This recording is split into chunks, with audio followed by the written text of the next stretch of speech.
you're passionate about transforming retail operations and improving performance, plus you're accountable for key change projects and programs in your company, then you're in the right place. Welcome to the Retail Transformation Show with me, Oliver Banks.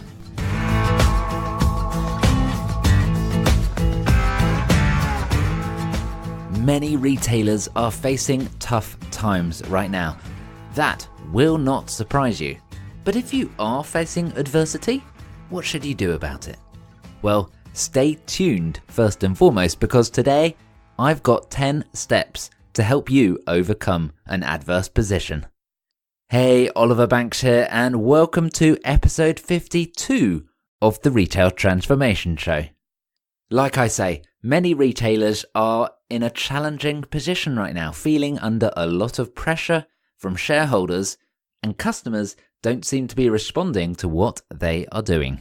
Now, over the last few episodes, there have been a number of different discussion points around why the retail market is changing quite as much as it is.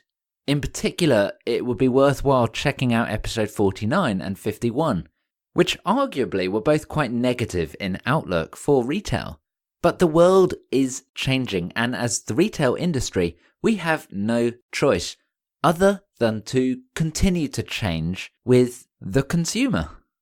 So in this episode, I wanted to give you a framework, some steps, some actionable things that you can do to help arrest that challenge, to help overcome adversity, to really start turning things around. That's right, today's episode is going to be focused on some quick things to do. Why quick? Well, speed acts as an accelerator in itself for your business.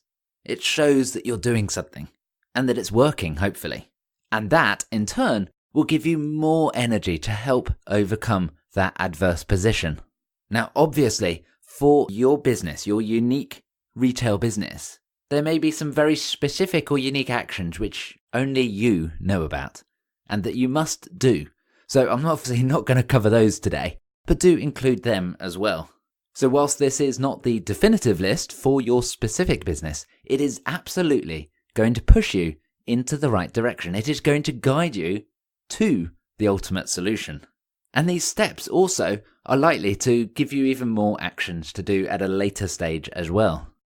So it's not for the faint-hearted. You must be willing to put in the work. But hey, change is tough. Overcoming adversity is tough. I'm not here to tell you that it's easy, but I do believe it is possible. Wherever you are right now, whatever state your business, your wider business is in, change is possible and you can still turn things around. And it's not just for the CEO. It's not just for the board. These actions can be done by anyone across the organisation. Everyone plays a part in my belief.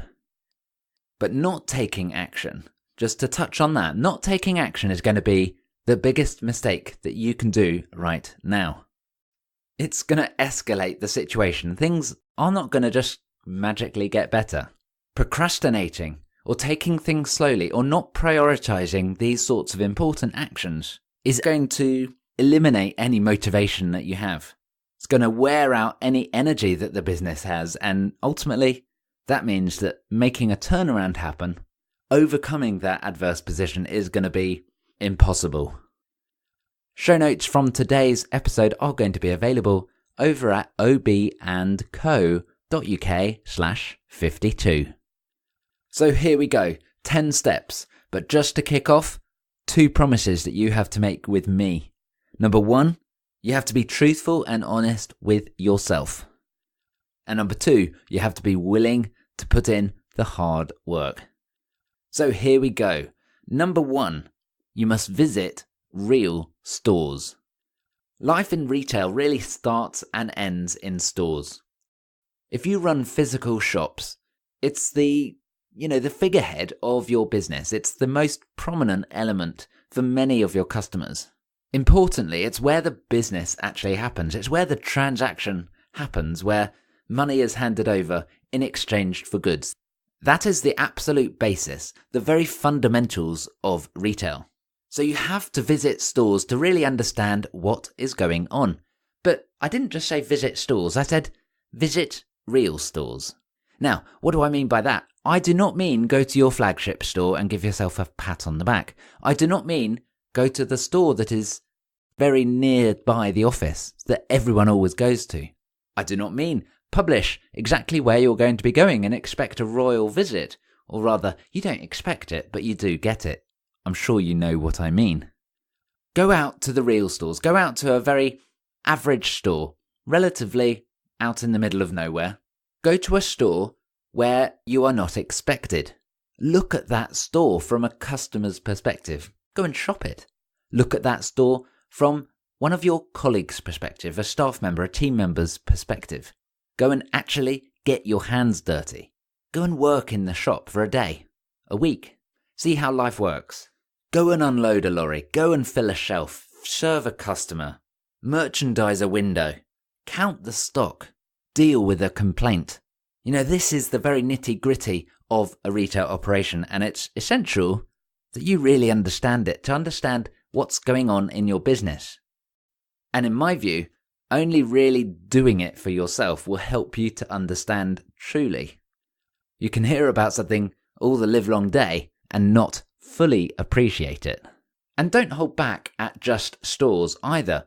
I'm sure there are other important parts of your operation. Distribution centres, fulfillment centres, service centres, go and visit them. Go and get your hands dirty there too. The aim of the game here is to understand reality, not the false sense of reality that you do get in a flagship or when the red carpet gets rolled out for your royal visit, so to speak. Whilst it's a nice day out for you, it doesn't really help you understand the essentials, the challenges that your business is facing. Number 2, talk to your customers. I'm sure that won't come as a big surprise to you, but it's still done too little. Have an informal conversation with them. Maybe whilst you're working in that store, just chat. You're going to find a ton of golden nuggets based on what they're thinking, what they're feeling. If you have an ideal customer, try and find those people. Really get under their skin, so to speak. Understand their life. Understand how you fit in their life. How you solve their problems or help them achieve something. Which bits of your business make them frustrated? Which bits make them delighted? Now, don't get me wrong. Proper market research, proper focus groups, proper surveys still have a place. But for some fast feedback, an informal chat is absolutely the right direction for you to go in. Step 3 is that you must check in on your purpose. Purpose is important. It's critically important, and we've touched on it a number of times over the past, year of the Retail Transformation Show. I can think of great conversations with people like George MacDonald, with Andrew Busby, with Ian Shepherd. There are so many conversations that I've had about purpose. And if you're not sure what your purpose is, then I'd suggest you go back to episode number 25, where I laid out a bit of a framework to help you understand your purpose. But right now, let's assume you do have a purpose. The big question that you need to be able to answer is, are you actually fulfilling that purpose? Or are they just some nice words that are a bit hollow and empty? Are you truly living by your purpose? Here's where the honesty starts to come in, right? And if your purpose helps define a reason for why your stores exist, your physical stores, then again, really challenge yourself. Is that coming true? Have you made it happen? Or is it not really going on in an average store, a standard store that the majority of your customer base are experiencing? That makes me think of that amazing conversation that I had with Ian Shepherd back in episode 45 and 46. We were talking about his great book, Reinventing Retail, and he was talking about how many stores talk about these great things and they just do not happen. Do not let that be you. Step number 4, look at what the data is telling you. I'm sure you have KPIs and I'm sure you're tracking how you're doing against them. Well, that's great, but ask yourself, A, is it masking the story from what's really going on? And B, how would you game the KPI so that the reality is poor, but the metric is good? We all know that focusing on KPIs can really drive great performance, and that's absolutely true. But also, it can change behaviors. It can ultimately change processes to make sure that you get a good score on the metric, on the KPI, to make sure that no one gets in trouble or gets a ear bashing from their boss. If the retail teams have learned how to game the system, how to game metrics or particular KPIs, then that is going to give you a false sense of security. It's going to give you a false impression of what the world is like. So also when you're looking at the data, really look at the variability.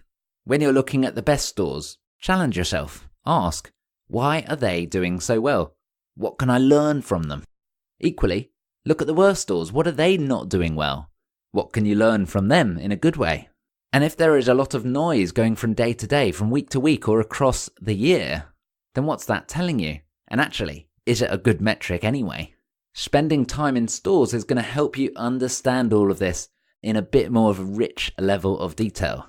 It will help you tell the story. It will help you understand how to game a KPI perhaps, or some of the shortcuts that are taken from what you think is happening. Step number 5. You must optimize your e-commerce offering. Now, it is likely that you do some form of e-commerce or sell across marketplaces. And it's also highly likely that your customers are looking for you on your website or on other marketplaces. Your customers are looking to shop with you across multiple channels. But how does your e-commerce offering really stack up? Is it easy to shop? In fact, when was the last time you bought something from your own website? Really, when was it? When was the last time you bought something from a direct competitor's website? Well, if you can't answer those questions, what I'd like you to do is to go and buy something. That's right. Act as a customer. Think of something that you'd want to buy. Go and research it. Try and find out what information you can. Make sure that you've got good pictures and all that sort of stuff. Buy it. Go through the checkout process. Pay for it. And actually receive the goods. What was that like end to end? Where was it difficult? Where was it painful? Where was it confusing? How did it compare to your competitor?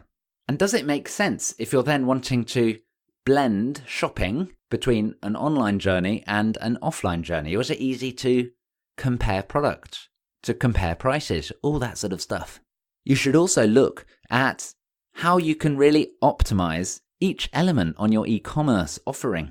There are some quick fixes that you can do that will help convert more customers and really help drive more sales. Avoid leaving money on the table, so to speak. So we're at the halfway stage right now. So far, we've had number 1, visit real stores. Number 2, talk to your customers. Number 3, check in on your purpose. Number 4, look at what the data is telling you. And number 5, of course, was to optimize your e-commerce offering. So let's take a look at the second lot from 6 to 10. So number 6 was that you must engage on social media. Continuing with our theme about becoming digitally enabled retailer, you have to understand that your consumers are already digitally enabled, more so than you are, in fact. Your customers are talking to each other on social media, and they may be talking to you too, or they certainly are going to be talking about you as well. But are you listening to them? Are you talking with them? Are you engaging with them? And if you are, what are the key messages that you're learning from all of those conversations? A simple word cloud can really help you here to understand the sentiment, understand the topics, and understand what's really important to your customers. Some more listening for you. If you've not already checked out the episode that I did with Polly Barnfield, go and do that. It's episode 42 and 43. You will not be disappointed.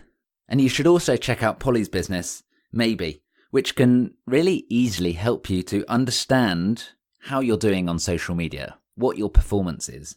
It can help you engage with your customers and benchmark against your competitors. Definitely worth a look. In step number 7, you must analyze your competitors. Now, we all know retail is a competitive landscape. It always has been, in fact. But I would argue that that competition has really hotted up in recent times. So your competitors are probably not just the usual suspects anymore. Do you understand who your competitors are? That's a big question to start off with, right? You must think about where your customers are actually spending money. How are they solving their problems when the answer is not you? Oh, and here's a quick hint. Remember when you were talking to your customers in step 2? Well, they may just have shared that answer with you already. What I'd like you to do here, once you have determined who your competitors are, is to really critique yourself. Put yourself in your customer's shoes and decide why you would choose to shop with your competitors rather than yourself. But don't just do this yourself. Bring in some new voices from across your organization to really understand and get some new perspectives. Don't just fall back to the preconceived ideas that you already have about where your competitors are good. Really go in and be honest with yourself as to why that is. So in at step number 8 is to make some operational and marketing quick wins. Yes, that's right, it's the proverbial low-hanging fruit, which is still very important to make some rapid progress. I'd like you to focus these quick wins into 3 elements. First up, look at freeing up time for your people across the organization and across the operation, but particularly in manpower-heavy parts of the operation, in your stores, in your depots. And right here, the quick wins can come from reducing down the frequency of repetitive tasks. Yes, of course there are downsides, but there are some downsides if you go out of business as well. So just keep things in perspective as to what's really important and which bits are going to have the longer fundamental benefit overall. Changing the frequency of some of these repetitive tasks can be really good because they're basically instant to implement. And you can just do it for a short period, which gives you time to refocus. So look at freeing up time, first of all. Second of all, once you have freed up time, look at how you can reinvest this to help connect and engage with your existing customers. What is it that you can do to help ensure that your existing customers do not leave? And the third category of quick win that I would like you to look at is to identify what is it you can do to bring in new customers. How can you create a buzz around your store, around your brand, around your proposition? And how can this help to kickstart your sales rather than just save some costs to hit the bottom line?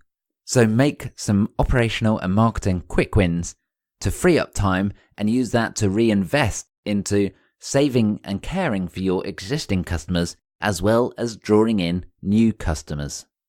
Step number 9 is to communicate to your teams. But I'm sure you're already doing that, but are you really communicating the truth to your teams?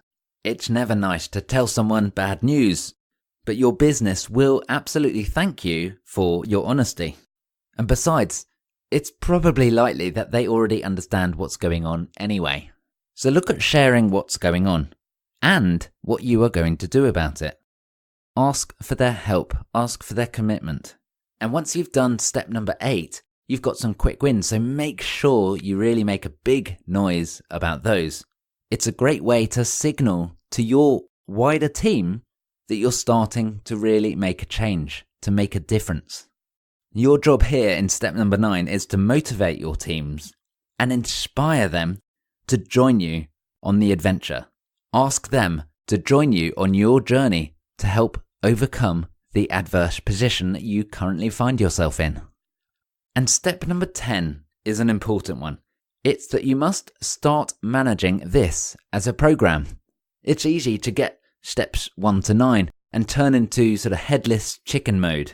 Do you know what I mean? Running around, lots of energy, trying to do lots of things, but actually all you're doing is creating confusion, not really delivering or landing anything, and arguably making things worse. So what you need to do to counter this is put in solid program management techniques. Have someone that sits at the heart of it, that really is understanding everything that's going on. Someone that defines the milestones, that really plot out the journey, and that will drive progress. Someone to explain and track what's going on and who's doing what, to ensure clarity between all of the different teams and parts of the organisation involved. Someone to keep control and keep consistency, and to create a laser-like focus, to zoom in on key areas and opportunities. Don't try and cure world hunger. Focus in. Someone to really prioritise what it is that you are doing, and to help you fix the real problems. Now, you may want to use a task force here for a short amount of time. Maybe you have daily meetings, short daily meetings, to share findings and make sure that every member of the task force is kept up to date. But the big watch out here is to keep doing this in a very pragmatic way. Do not let it descend into a bureaucratic admin activity.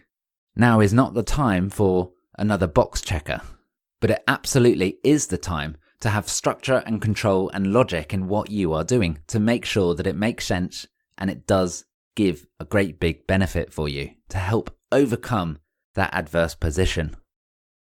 So those are the 10 steps that you must do to help overcome adversity. Running through them very quickly. Number 1, visit real stores. Number 2, talk to customers. Number 3, check in on your purpose. Number 4, what is the data telling you? Number 5, optimize your e-commerce offering. Number 6, engage on social media. Number 7, analyze your competition.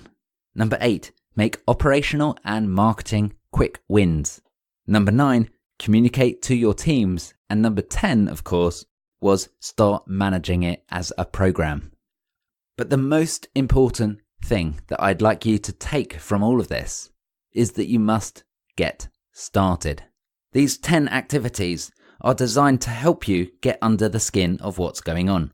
Use them to find the big problems and the big opportunities. In turn, you will quickly find out what it is that you need to do to get things moving. And once you are clear on that, you must do it. Taking quick action in this way will create a lot of energy and goodwill. Now, you can then choose to keep this energy up and do the hard work, or you can get distracted and leave things unfulfilled. Doing nothing will be the best way to destroy the momentum, the energy, and the goodwill that you build up. Oh, and appearing to do nothing has that very same effect. So do not do it all behind closed doors, because no one will know and it will look like nothing is happening. So what are you waiting for? Let's get started. If you want a reminder of all of those 10 steps, then you must head over to today's show notes page over at ob&co.uk/52. And if you do have any questions, do feel free to reach out. If you do want some help, do feel free to reach out as well. You can get in contact with me on LinkedIn or send me an email, oliver.banks@ob&co.uk. If you're new to this podcast, remember to hit subscribe, and otherwise, go and do something, go and get started, and I look forward to joining you in the next episode. Bye.